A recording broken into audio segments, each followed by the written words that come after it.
welcome to today's video. I'm going to be showing you hatching methods that you can do with your pen and ink to create illustrations. Hatching is a series of lines or marks used to create a sense of shading and texture. They can be regular, very patterned marks, or irregular and, unevenly spaced.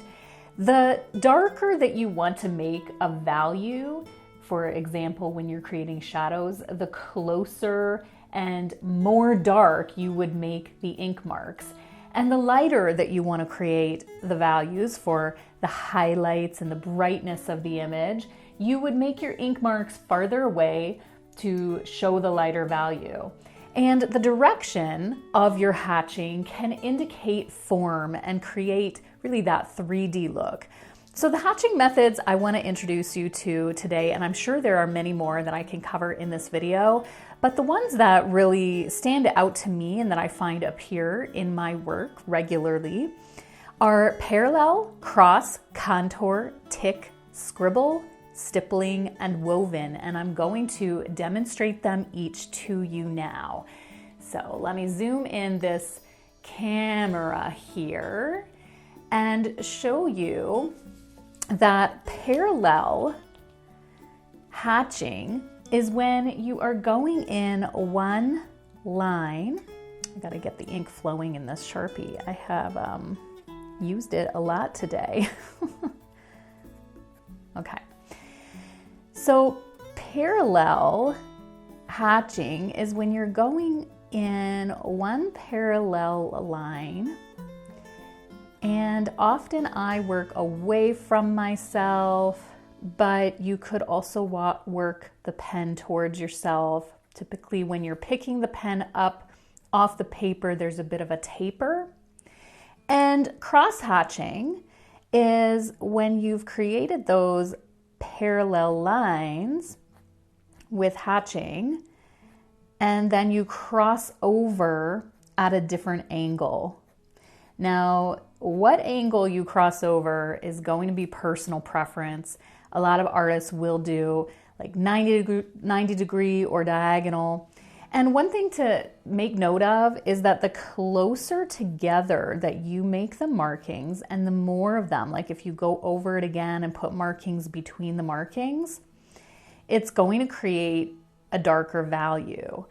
And then as they are spaced out wider, it creates a lighter value. And the same goes for the cross hatching. If you wanted to really create a dark area of cross hatching, you'd put those lines really close together.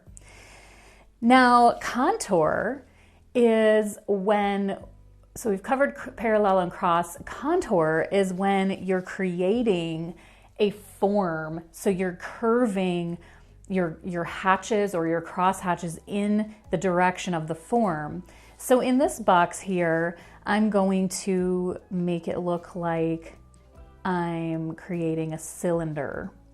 And I'll show you how you can basically hatch. I'm gonna tilt my paper a little to help my hand get the form, but you can hatch in a curved form to create the look of that cylinder. And then of course, on the other side, if I did some cross hatching, I would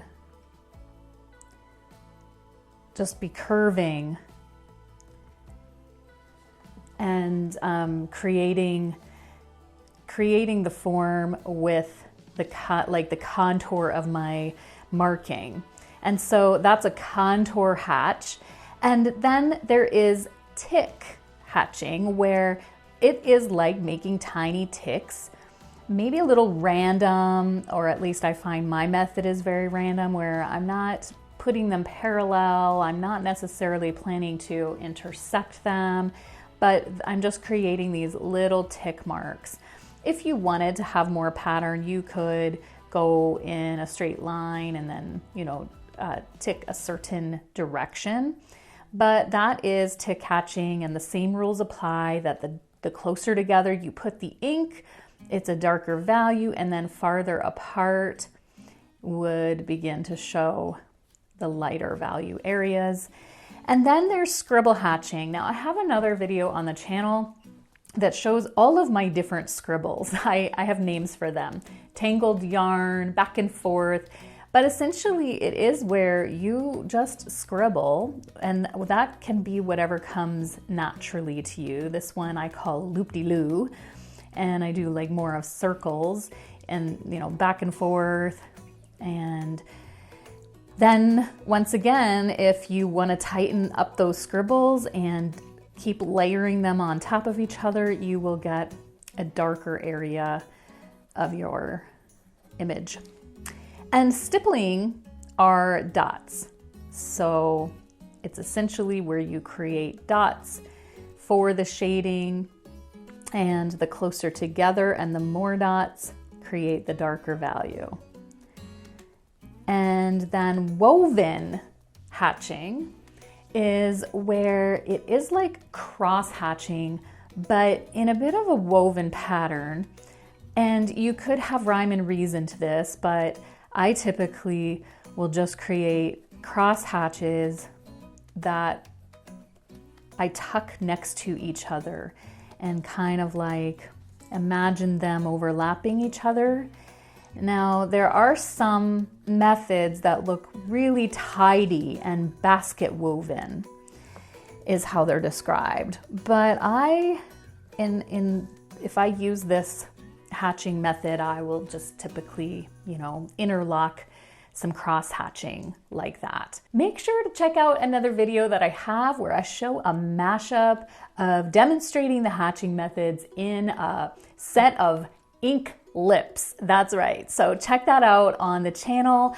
I show this as like just kind of how I use all of these different methods to create a piece, which isn't very typical, but it's really fun and it'll let you see these techniques in motion. I hope you found this overview of hatching methods to be helpful. In the comments below, I'd love to hear if you have a hatching method that you really lean into, that you've been developing, or that you want to develop. I'd love to hear from you. If you found this video helpful, give it a thumbs up, share it, do all those things that YouTube loves. Hit the bell, subscribe, and I'd love to see you around the channel. There's lots of other videos like this for you to check out. Bye for now, everyone.